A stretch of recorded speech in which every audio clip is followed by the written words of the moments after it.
शक्ति को नमन। स्टूडियो में आपका हार्दिक स्वागत, अभिनंदन है, सत्कार है।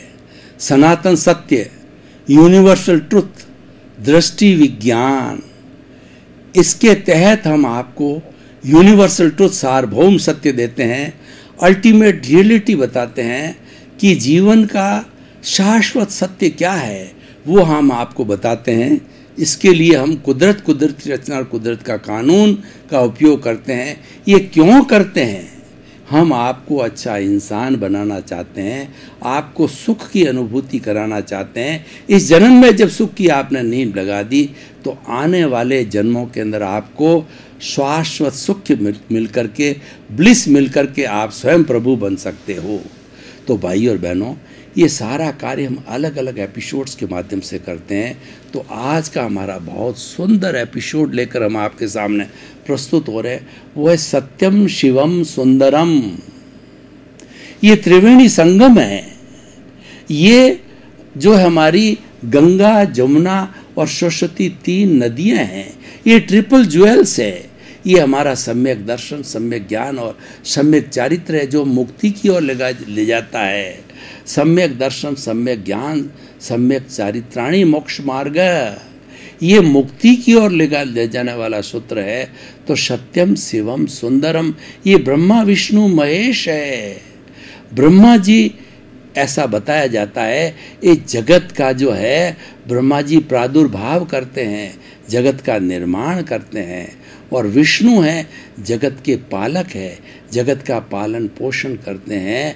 और जो शिवजी है, सबका कल्याण करने वाले हैं। अगर आप सज्जन हो तो आपका कल्याण करते हैं, और आप दुर्जन हो तो आपका संहार करते हैं। तो ये शिव का कार्य है। तो सबसे पहले एक एक करके हम इसको परिभाषित करेंगे, फिर तीनों मिलकर के किस तरीके से आपस में होलिस्टिक होकर के और एक अच्छा इंसान बनाते हैं, अगर इंसान उसका पालन करे, उसको जीवन में उतारे तो पहला सत्यम, सत्यमेव जयते, सत्य की जीत होती है। Truth is God, God is truth. आखिर सत्य की जीत होती है, और सत्य ही भगवान है, सत्य ही ईश्वर है। इसीलिए गीता की साक्षी मान करके हमारे जितने भी छोटे बड़े कोर्ट, सुप्रीम कोर्ट तक, मुंसिफ से लगा के सुप्रीम कोर्ट तक, गीता जो कि हमारा धार्मिक सर्वमान्य ग्रंथ है, उसके ऊपर हाथ रख करके जो ये शपथ दिलाई जाती है, जो कुछ कहूँगा सच सच कहूँगा, सच के अलावा कुछ नहीं करूँगा। क्योंकि सत्य ही त्राण देने वाला है, सत्य ही न्याय देने वाला है, सत्य ही भगवान है। जब हम सत्य बोलेंगे तो भगवान को प्राप्त करेंगे, यानी सत्य बोल करके हम स्वयं भगवान बन जाएंगे। इसीलिए जब हमारी शव यात्रा निकाली जाती है, तब जो है यही कहा जाता है कि जो है वो जो सत्य बोलिए, सत्य ही भगवान है, यही बात बोली जाती है। तो भाई और बहनों, सत्य से ही हमारी मुक्ति होती है, सत्य से ही हमारे को त्राण मिलता है। इसलिए सत्य को ही आधार मानना चाहिए। अब हम कुछ आपको उदाहरण देते हैं। राजा हरिश्चंद्र बहुत बड़े सत्यवादी हुए, वो झूठ नहीं बोलते थे। परशुराम जी ने उनकी परीक्षा लेने के लिए जो है वो एक ऋषि महर्षि का भेष बना करके वो आए, और उन्होंने जो है दान मांगा। और जो राजा महाराजा होते थे, कोई भव्य ऋषि अगर दान मांग लेता था तो उसकी पूर्ति करते थे, अपना शरीर तक का भी दान दे देते थे। तो उनकी परीक्षा लेने के लिए परशुराम जी ने कहा कि तुम्हारा जितना भी साम्राज्य मुझे दे दो। तो उन्होंने दे दिया। अब तारा रानी और जो है राजा हरिश्चंद्र को 12 वर्ष तक जो है वो नीच के घर पानी भरना पड़ा राजा हरिश्चंद्र को, और बर्तन मांजने पड़े तारा रानी को। एक बड़ा प्रसंग आता है कि उनका जो पुत्र था, तो उनके पुत्र की जो मृत्यु हो गई, तो जो ये कार्य चंडाल के यहाँ जो कार्य कर रहे थे, जो है वो राजा हरिश्चंद्र कार्य कर रहे थे, उनकी ड्यूटी लगाई थी कि शमशान में हर एक को कफन लेना है, बिना कफन लिए किसी को भी शव जलाने की इजाज़त नहीं थी। वो चंडाल जिसने ठेका ले रखा था वहाँ उनकी ड्यूटी थी। और तारा रानी अपने पुत्र को शमशान में जलाने के लिए लाई। तो उन्होंने कहा भाई हमारी तो, शायद उन्होंने एक दूसरे को पहचाना ना हो, तो उन्होंने कहा कि हमारी तो यही ड्यूटी है कि कफन लेना पड़ेगा। उसने तारा रानी कहा बच्चा मर चुका, मेरे पास कफन नहीं है, लेकिन ज़्यादा दबाव दिया तो अपनी साड़ी को फाड़ करके और कफन का जो टुकड़ा उनको दिया और उसकी अंत्येष्टि की गई। तो इस तरीके से 12 वर्ष निकलने के बाद पुनः जब समय आया, क्योंकि वो तो परीक्षा मात्र थी, तो ये सत्यवादी रहे, तब सत्यवादी राजा हरिश्चंद्र का नाम आज भी लिया जाता है, उनके गुणों की रचना की जाती है। जब राम राज्य की बात करते हैं तो वह राजा राम को याद किया जाता है, क्योंकि राम राज्य के अंदर प्रजा सुखी थी और सबके साथ न्याय होता था, इसीलिए वो राम राज्य कहा जाता था। और जो प्योर सत्यवादी होता है उसको आज भी कहा जाता है कि राजा हरिश्चंद्र है, क्योंकि वो सबसे बड़े सत्यवादी होते हैं। और सत्य होता है वो हमेशा सत्यमेव जयते, जो हमारे भारत का जो है वो नारा है कि सत्य की जीत होती है, सत्य का कभी साथ मत छोड़ो। सत्यवादी होता है बहुत कष्ट सहन कर सकता है, लेकिन अल्टीमेट उसकी जीत होती है, उसी को सुख मिलता है। इसीलिए सत्य की हमेशा परिकल्पना की गई है, उसको भगवान माना है। महात्मा गांधी ने कहा है कि truth is God, God is truth. वो किसी भगवान को नहीं मानते थे, सत्य को मानते हैं। इसीलिए उन्होंने अपनी ऑटोबायोग्राफी लिखी, उसमें कहा my experiments with the truth. Truth के साथ उन्होंने कई तरह के एक्सपेरिमेंट किए कि क्या सच्चाई हमारा सनातन सत्य है, वह भी इसी पर आधारित है कि अल्टीमेट सत्य की जीत होती है। हम अल्टीमेट ट्रुथ को ढूंढते हैं, आपको देते हैं, आपको जो है हम बताते हैं सार्वभौम सत्य क्या है और अल्टीमेट ट्रुथ क्या है, अल्टीमेट रियलिटी क्या है, वही हमारे इस कार्यक्रम का मुख्य उद्देश्य है। तो भाई और बहनों, ये पूरा सत्यम हुआ, ये त्रिवेणी संगम में से एक पक्ष में रखा। अब शिवम, शिवम का मतलब होता कल्याण करने वाली। जैसे अहिंसा माँ की बात करें, अहिंसा सब भूय खेमंकरी, अहिंसा प्राणी मात्र का जो है वह कल्याण करने वाली है, उसको शिव कहा जाता है। शिव का मतलब कल्याण करने वाली अहिंसा, शिव का जो है पालन करो, सबका कल्याण करने वाली है। तो शिव के लिए हमारा कल्याण कैसे होगा? अब प्रश्न ये, शिव जी किसका कल्याण करते हैं? शिव जी उनका कल्याण करता है जो सज्जनता के साथ निर्वाह करते हैं, जो किसी को दुश्मन नहीं समझते, किसी को दोषी नहीं समझते और उसके साथ साथ में किसी के साथ अन्याय नहीं करते, किसी के साथ मारपीट नहीं करते, किसी की हिंसा नहीं करते। यानी मानवीय मूल्यों को पालन करना शिवम है। और अगर शिवम के माध्यम से हम चलते हैं तो हमारे पूरे समाज के अंदर अमन चैन होती है, राम राज होता है, वो किसी को कोई तकलीफ़ नहीं होती है, हर एक अपना अपना काम करता है, अपने कर्मों के अनुरूप करता है। और वास्तव के अंदर इस सृष्टि की रचना हम देखें, हर एक अपने अपने कर्मों के अधीन, 84 लाख जीवा योनियाँ अपने अपने कर्मों के अधीन। ये हमारी कुदरत अपने कुदरती रचना, कुदरत के कानून के तहत उनको जन्म देती। इसलिए कुदरत एक विज्ञान है। ये हमारा जो है, ये हमारा दृष्टि विज्ञान है। दृष्टि विज्ञान का अर्थ होता है हम अपनी समझ को खुला करते हैं, आपको हम रियल पुरुषार्थ देते हैं और फिर कार्य करना आपका है। जितना हमारा भौतिक जीवन है, जितना ये व्यवहार जगत है, ये रिलेटिव पुरुषार्थ है। लेकिन कोई सद्गुरु मिल जाता है शिवम जैसा, और कोई भी हमें जो है ज्ञानी पुरुष मिल जाता है, तो वो हमारे पर कृपा करके और हमारा जो दर्शन मोहनीय होता है, हमारा जो अनंतानुबंध होता है, अनंतानुबंध मोहनीय कर्म दर्शन मोहनीय को हमेशा हमारे के लिए भस्मीभूत कर देती है। कला उनको आती है, ये वो सीख चुके होते हैं, वो सर्वज्ञ का रूप होते हैं। तो इसीलिए जब वो हमारे से दर्शन मोहनीय को हटा देते थे, सम्यक दर्शन दे देते हैं, तो हमारे मोक्ष की नींव लग जाती है, सनातन सत्य की नींव लग जाती है और शाश्वत सुख की नींव लग जाती है। उस नींव पे हम मंजिलें बनाते बनाते अवश्य ही संपूर्ण शाश्वत सुख को प्राप्त कर लेते हैं। वो हमारी संपूर्ण निर्जरा का स्थान होता है और हमारी वो मुक्ति का स्थान होता है। तो ये शिवम जो है कल्याण करने वाला होता है और अहिंसा को भी कल्याणकारी मता शिवम बताया गया है। सारे जितने भी धार्मिक ग्रंथ है विश्व के, अहिंसा माँ की कोख से जन्मे हैं। अगर अहिंसा को धर्म से निकाल दिया जाए तो धर्म शून्य है, वह अधर्म हो जाएगा, वह हिंसावादी धर्म हो जाएगा, जैसा कि कौरव किया करते थे।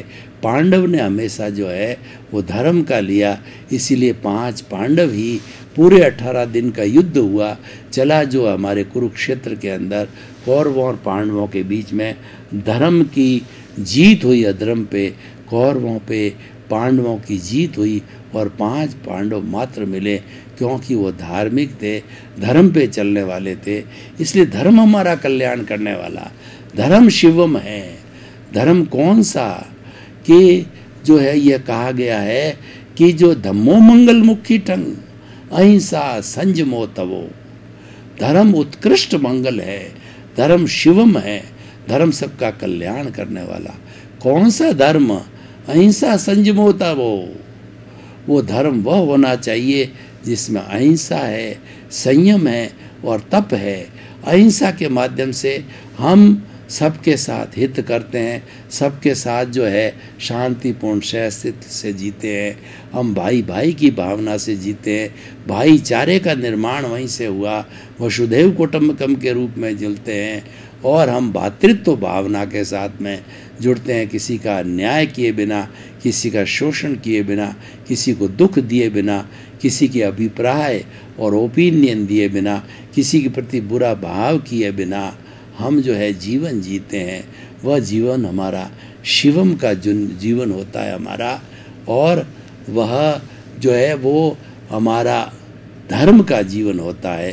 अहिंसा संयम, धर्म का जीवन कौन सा होता है?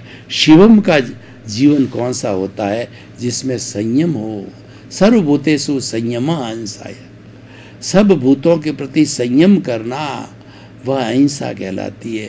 संयम के लिए भगवान महावीर ने कहा, जयम चरे जयंग चिट्टे जयंग मासे जयंग सरे जयंग भुजंतो भासंतो पाव कमंग न बंदई।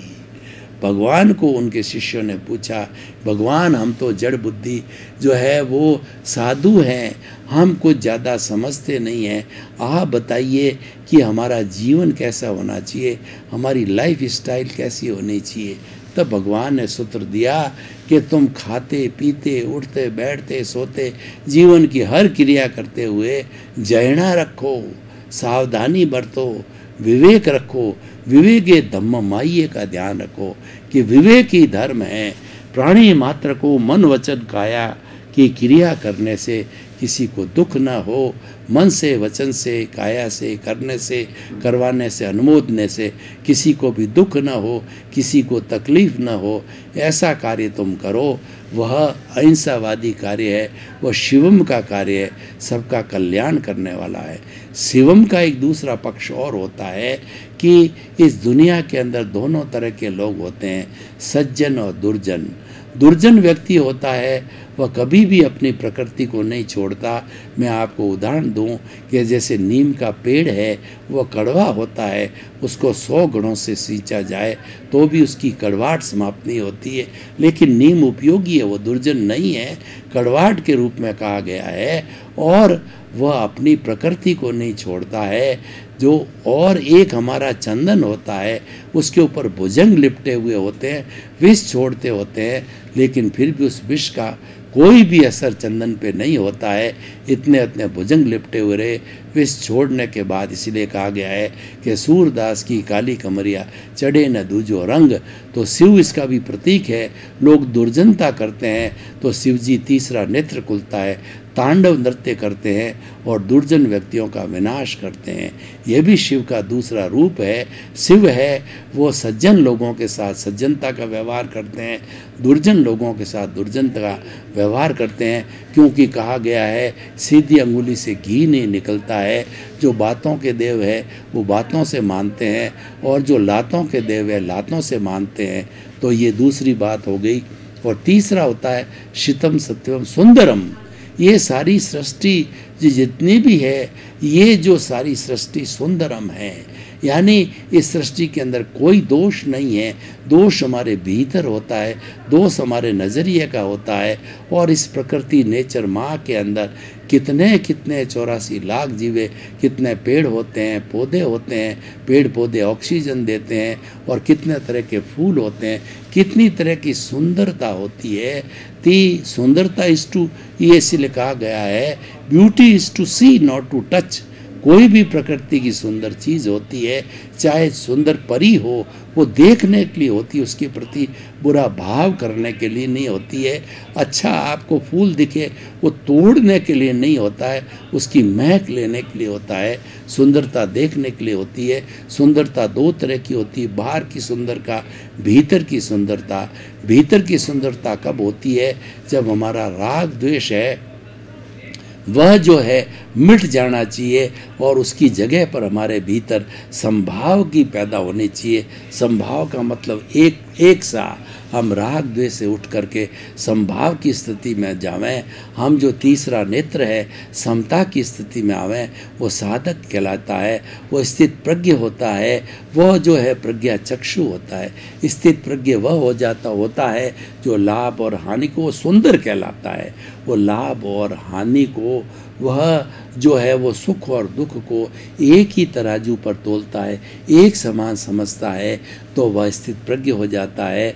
और वह प्रज्ञा चक्षु मतलब उसका तीसरा नेत्र होता है, थर्ड आई खुल जाती है और उस दोनों को समान समझ करके वह संतुलन करने लग जाता है। तो भाई और बहनों, हम ये कहना चाहते हैं वो सारा सुंदरम है, ये सृष्टि सुंदर है और आप भी सुंदर हो। 84 लाख जीवा योनियाँ वो सब सुंदर है। आप राग द्वेष को मिटाइए। ये राग द्वेष का चश्मा है। भगवान ने किसी रेत के एक कण को भी असुंदर नहीं बनाया, सब सुंदर सृष्टि की रचना की है। लेकिन जो ही आपका जो है ये जो है राग और द्वेष का चश्मा लग जाता है, वो तो सुंदर चीज़ को असुंदर कर देता है। सामने सुंदर पड़ी खड़ी हो लेकिन हमारे द्वेष का चश्मा बोल जाता है ये खराब है, ये अच्छा है, ये बुरा है, ये इसको दूर भगाओ, इसको नज़दीक भगाओ। एक किसी से दोस्ती होती है, एक किसी से दुश्मनी होती है। तो ये भाव होते हैं हमारे जितने भी हैं, वो उस वस्तु को सुंदर को असुंदर बना देते हैं। इसलिए भावों को शुद्ध कीजिए। भाव शुद्धि से ही हमारी मुक्ति संभव होती है। तो इस सारी सुंदरता की बात बाहरी और भीतर दोनों तरफ आप सुंदर समझिए। और भीतर की सुंदरता मायना ज़्यादा रखती है। भीतर की सुंदरता क्षमता की सुंदरता है, राग द्वेष से शून्य होने की संभरता है। और जब हमारी ये भीतर की सुंदरता, पूरा राग द्वेष कॉजल बॉडी, पूरा हमारा लिंग शरीर, पूरा हमारा कषाय और पूरा हमारा कार्बन शरीर जब ये ज़ीरो हो जाता है तो हम पूर्ण रूप से सुंदर हो जाते हैं। यानी होते ही हम वीतराग बन जाते हैं। और फिर अवधि जो केवल दर्शन को प्राप्त करके केवल ज्ञान बन करके हम पूर्ण रूप से सुंदर बन जाते हैं। जो हमारे केवली होते हैं वो पूर्ण समताधारी होते हैं, उनके कोई असमता आती नहीं, वो राग द्वेष में जाते ही नहीं, राग द्वेष समाप्त हो जाता है। और वह जो है वो स्वयं इस औदारिक शरीर में भगवान बन जाते हैं। और जितना जितना उनका आयुष्य बाकी रहता है वो शुभ होता है। वो शुभ आयुष्य को भोग करके वो सिद्ध बुद्ध और मुक्त बन जाते हैं। तो भाई और बहनों, हम इस जो आज हमारे एपिसोड को ओपन टू दी ऑडियंस करते हैं, तो और हम इसका निष्कर्ष निकालें कि सत्यम शिवम सुंदरम कि स्टडी करने से, इसको जीवन में धारण करने से क्या होगा, इसको धारण करने से हमारा जीवन होलिस्टिक बनेगा, हम जो है एक अच्छे इंसान बनेंगे, हमारा ये लोग भी अच्छा होगा और आने वाला परलोक भी होगा। लेकिन इसीलिए कहा गया है कि जो वर्तमान जिसका जीवन अच्छा है, इसका मतलब इसका भूत कभी न कभी अच्छा रहा है, जब उस भूत से वर्तमान अच्छा बना है, क्योंकि पिछले जन्म के अंदर जो हमने पुरुषार्थ किया था, उस पुरुषार्थ को आज हम खा रहे हैं भाग्य के रूप में।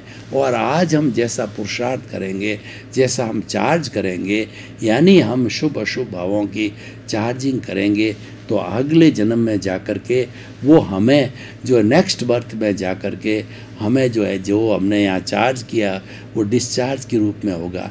तो भाई और बहनों, हम सत्यम शिवम सुंदरम को करके आपको दृष्टि विज्ञान देना चाहते हैं। दृष्टि विज्ञान ये है कि आप शुभ और अशुभ से ऊपर उठ करके शुद्ध भावना की ओर आओ। शुद्ध भावना क्या है कि वो दृष्टि विज्ञान है। दृष्टि विज्ञान ये कहता है कि आपकी जो है वो आपके गुरु की कृपा से, गुरु बिना ज्ञान नहीं होता है। गुरु गोविंद दाऊ कड़े और काके लागू पाए, बलिहारी गुरु आपने और गोविंद नियो बताया कि हे गुरु जी, आपने गोविंद ईश्वर के दर्शन कराएं, तो पहले प्रणाम मैं आपको करता हूँ, बाद में ईश्वर को करता हूँ। तो हमको ईश्वर बनने के लिए गुरु की आवश्यकता होती है, और दृष्टि विज्ञान हमारा गुरु है।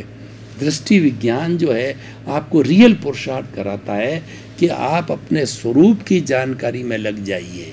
आप दूसरे समस्त चीज़ों को छोड़ दीजिए, एक ही चीज़ पर कंसंट्रेट करिए कि आपका स्वरूप क्या है, आप कौन हो। आप ये रियलाइज़ करो कि मैं कौन हूँ। फिर प्रश्न उठेगा, मैं कौन हूँ, मैं कहाँ से आया हूँ, मुझे कहाँ जाना है। तो आपको ये अनुभूति होगी कि मैं तो शुद्ध आत्मा हूँ, मैं तो ज्ञाता हूँ, मैं तो दृष्टा हूँ, मैं तो जानने वाला हूँ, मैं तो देखने वाला हूँ, और मैं अनंत ज्ञान वाला हूँ, अनंत दर्शन वाला हूँ, अनंत शक्ति वाला हूँ, अनंत सुख का धाम हूँ। हरि कथा अनंत, और हरि अनंत, हरि कथा अनंत। उस हरि की जब कथा में लग जाएंगे, जो कि अनंत अनंत अनंत है, तो आप जीवन भर करते रहिए। वो हरि है, हमारा शुद्ध आत्मा स्वरूप है, वही हरि है। उसकी भजना में, उसकी जो है याद में, उसकी स्मरण में, और उसके जो है माला फेरने में लग जाइए। भाई और बहनों, आपका बहुत बहुत धन्यवाद। आप हमारा ये सनातन सत्य कार्यक्रम बराबर देख रहे हो। आप सनातन सत्य की आत्मा हो, देखते रहिए। सनातन सत्य में आपके जीवन निर्माण के कई अच्छे अच्छे तथ्य मिलेंगे, कई टिप्स मिलेंगे, अच्छी लाइफ स्टाइल मिलेगी, अच्छा आपका जीवन का निर्माण होगा। क्योंकि हमारा उद्देश्य है सर्वे भवन्तु सुखिनः, सर्वे सन्तु निरामया। इसी क्रम में आपका जीवन आनंदमय हो, मंगलमय हो। आपके प्रति बहुत बहुत